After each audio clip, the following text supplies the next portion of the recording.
Chapitre 39. Le rendez-vous. Le lendemain en se levant, le premier mot d'Albert fut pour proposer à Franz d'aller faire une visite au comte. Il l'avait déjà remercié la veille, mais il comprenait qu'un service comme celui qu'il lui avait rendu valait bien 2 remerciements.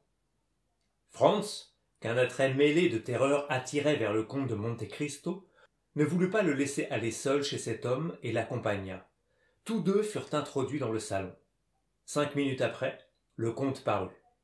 « Monsieur le comte, lui dit Albert en allant à lui, permettez-moi de vous répéter ce matin ce que je vous ai mal dit hier. C'est que je n'oublierai jamais dans quelles circonstances vous m'êtes venu en aide, et que je me souviendrai toujours que je vous dois la vie, ou à peu près. » « Mon cher voisin, répondit le comte en riant, vous exagérez vos obligations envers moi.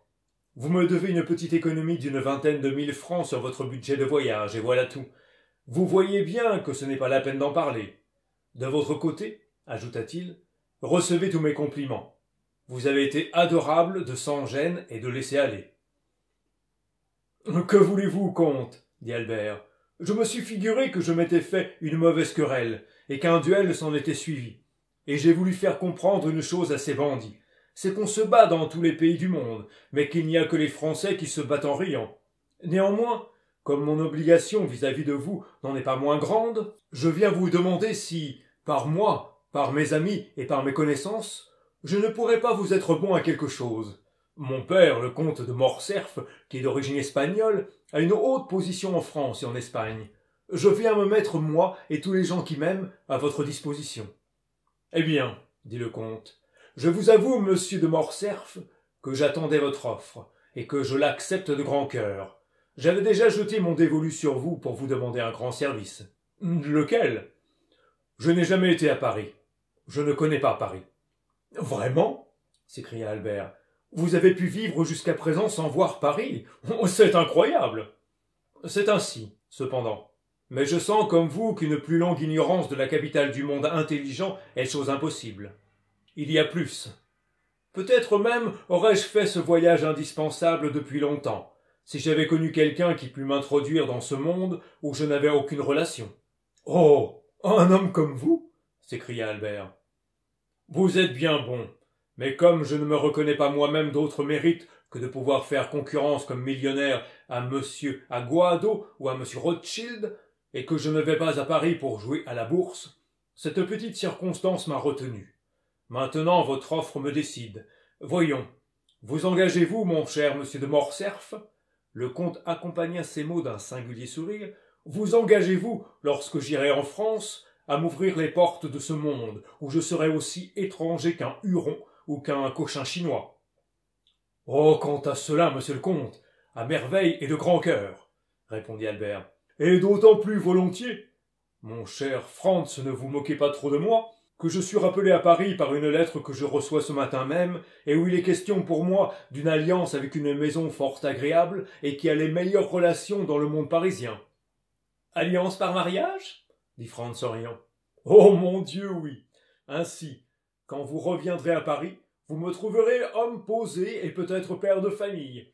Cela ira bien à ma gravité naturelle, n'est-ce pas? En tout cas, comte, je vous le répète, moi et les miens sommes à vous corps et âme. J'accepte, dit le comte, car je vous jure qu'il ne me manquait que cette occasion pour réaliser des projets que je rumine depuis longtemps. Franz ne douta point un instant que ces projets ne fussent ceux dont le comte avait laissé échapper un mot dans la grotte de Monte Cristo, et il regarda le comte pendant qu'il disait ces paroles pour essayer de saisir sur sa physionomie quelques révélations de ces projets qui le conduisaient à Paris.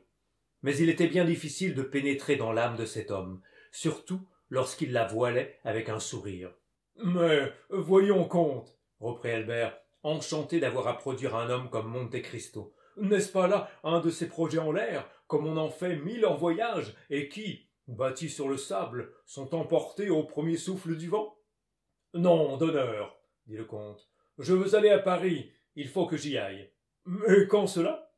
Mais quand y serez-vous vous-même? Moi, dit Albert. Oh mon Dieu, dans 15 jours ou 3 semaines au plus tard, le temps de revenir. Eh bien, dit le comte, je vous donne 3 mois. Vous voyez que je vous fais la mesure large. Et dans 3 mois, s'écria Albert avec joie. Vous venez frapper à ma porte. Voulez-vous un rendez-vous, jour pour jour, heure pour heure? Dit le comte. Je vous préviens que je suis d'une exactitude désespérante. Jour pour jour, heure pour heure, dit Albert. Cela me va à merveille. Eh bien, soit. Il étendit la main vers un calendrier suspendu près de la glace. Nous sommes aujourd'hui le 21 février. Il tira sa montre. Il est 10h30 du matin. Voulez-vous m'attendre le 21 mai prochain à 10h30 du matin? À merveille, dit Albert. Le déjeuner sera prêt. Vous demeurez? Rue du Helder, numéro 27. Vous êtes chez vous en garçon. Je ne vous gênerai pas? J'habite dans l'hôtel de mon père, mais un pavillon au fond de la cour entièrement séparé. Bien. Le comte prit ses tablettes et écrivit. Rue du Helder, numéro 27, 21 mai à 10h30 du matin. Et maintenant, dit le comte en remettant ses tablettes dans sa poche, soyez tranquille. L'aiguille de votre pendule ne sera pas plus exacte que moi. Je vous reverrai avant mon départ? Demanda Albert. C'est selon. Quand partez-vous? Je pars demain à 5 heures du soir. En ce cas, je vous dis adieu. J'ai affaire à Naples, et ne serai de retour ici que samedi soir ou dimanche matin. Et vous? Demanda le comte à Franz. Partez-vous aussi, monsieur le baron? Oui. Pour la France? Non, pour Venise. Je reste encore 1 an ou 2 en Italie. Nous ne nous verrons donc pas à Paris. Je crains de ne pas avoir cet honneur. Allons, messieurs, bon voyage, dit le comte aux 2 amis en leur tendant à chacun une main. C'était la première fois que Franz touchait la main de cet homme. Il tressaillit, car elle était glacée comme celle d'un mort. « Une dernière fois, dit Albert. C'est bien arrêté sur parole d'honneur, n'est-ce pas? Rue du Helder, numéro 27, le 21 mai à 10h30 du matin. Le 21 mai à 10h30 du matin, rue du Helder, numéro 27, reprit le comte. Sur quoi les 2 jeunes gens saluèrent le comte et sortirent. Qu'avez-vous donc? Dit en rentrant chez lui Albert à Franz. Vous avez l'air tout soucieux. Oui, dit Franz, je vous l'avoue. Le comte est un homme singulier, et je vois avec inquiétude ce rendez-vous qu'il vous a donné à Paris. Ce rendez-vous? Avec inquiétude? Ah ça, mais êtes-vous fou, mon cher Franz? Que voulez-vous? Fou ou non, c'est ainsi. Écoutez, je suis bien aise que l'occasion se présente de vous dire cela, mais je vous ai toujours trouvé assez froid pour le comte que, de son côté, j'ai trouvé parfait, au contraire, pour nous. Avez-vous quelque chose de particulier contre lui? Peut-être. L'aviez-vous vu déjà quelque part avant de le rencontrer ici? Justement. Où cela? Me promettez-vous de ne pas dire un mot de ce que je vais vous raconter? Je vous promets. Parole d'honneur? Parole d'honneur. C'est bien. Écoutez donc. Et alors Franz raconta à Albert son excursion à l'île de Monte Cristo, comment il y avait trouvé un équipage de contrebandiers, et au milieu de cet équipage 2 bandits corses. Il s'appesantit sur toutes les circonstances de l'hospitalité féerique que le comte lui avait donnée dans sa grotte des 1001 nuits. Il lui raconta le souper, le hatchisch, les statues, la réalité et le rêve, et comment, à son réveil, il ne restait plus comme preuve et comme souvenir de tous ces événements que ce petit yacht faisant à l'horizon voile pour Porto Vecchio.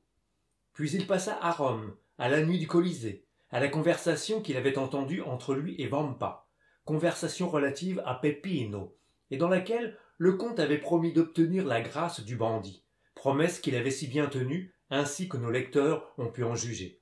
Enfin, il en arriva à l'aventure de la nuit précédente, à l'embarras où il s'était trouvé en voyant qu'il lui manquait, pour compléter la somme, 6 ou 700 piastres. Enfin, à l'idée qu'il avait eue de s'adresser au comte, idée qui avait eu à la fois un résultat si pittoresque et si satisfaisant. Albert écoutait Franz de toutes ses oreilles.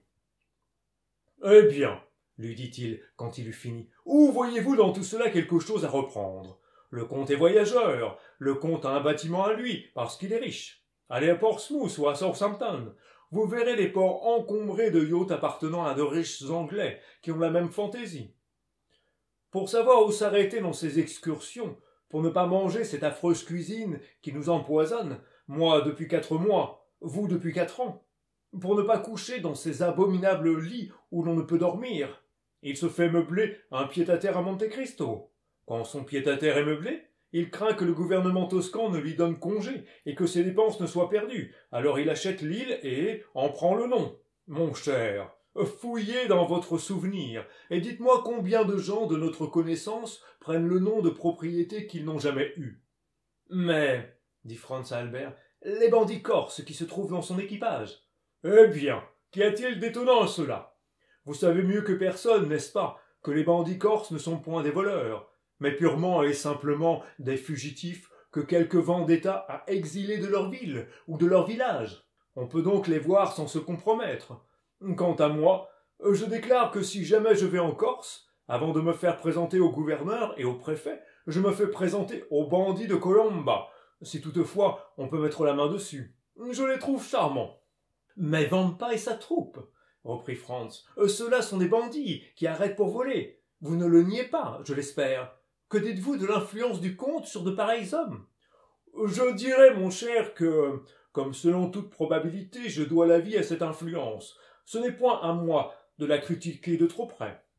Ainsi donc, au lieu de lui en faire comme vous un crime capital, vous trouverez bon que je l'excuse, sinon de m'avoir sauvé la vie, ce qui est peut-être exagéré, mais du moins de m'avoir épargné 4000 piastres, qui font bel et bien 24 000 livres de notre monnaie, somme à laquelle on ne m'aurait certes pas estimé en France, ce qui prouve, ajouta Albert en riant, que nul n'est prophète en son pays. Eh bien, voilà justement, de quel pays est le comte? Et quelle langue parle-t-il? Quels sont ses moyens d'existence? D'où lui vient son immense fortune? Quelle a été cette première partie de sa vie mystérieuse et inconnue qui a répandu sur la seconde cette teinte sombre et misanthropique? Voilà, à votre place, ce que je voudrais savoir. Mon cher Franz, quand en recevant ma lettre vous avez vu que nous avions besoin de l'influence du comte, vous avez été lui dire « Albert de Morcerf, mon ami court un danger. Aidez-moi à le tirer de ce danger, n'est-ce pas ?» Oui. Alors, vous a-t-il demandé qu'est-ce que M. Albert de Morcerf? D'où lui vient son nom? D'où lui vient sa fortune? Quels sont ses moyens d'existence? Quel est son pays? Où est-il né? Vous a-t-il demandé tout cela, dites? Non, je l'avoue. Il est venu. Voilà tout. Il m'a tiré des mains de M. Vampa, où, malgré mes apparences pleines de désinvolture, comme vous dites, je faisais fort mauvaise figure, je l'avoue. Eh bien, mon cher, quand en échange d'un pareil service, il me demande de faire pour lui ce qu'on fait tous les jours pour le premier prince russe ou italien qui passe par Paris, c'est-à-dire de le présenter dans le monde, vous voulez que je lui refuse cela? Allons donc, Franz, vous êtes fou. Il faut dire que, contre l'habitude, toutes les bonnes raisons étaient cette fois du côté d'Albert.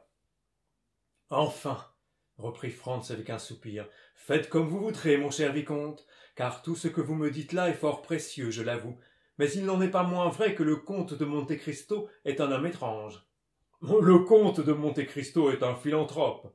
Il ne vous a pas dit dans quel but il venait à Paris. Eh bien, il vient pour concourir au prix Montyon, et s'il ne lui faut que ma voix pour qu'il les obtienne, et l'influence de ce monsieur Silet qui les fait obtenir, eh bien, je lui donnerai l'une, et je lui garantirai l'autre.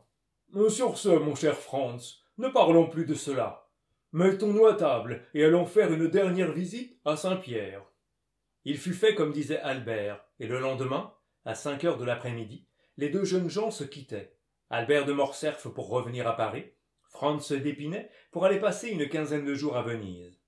Mais avant de monter en voiture, Albert remit encore au garçon de l'hôtel, tant il avait peur que son convive ne manquât au rendez-vous, une carte pour le comte de Monte Cristo, sur laquelle, au-dessous de ces mots, « Vicomte, Albert de Morcerf ».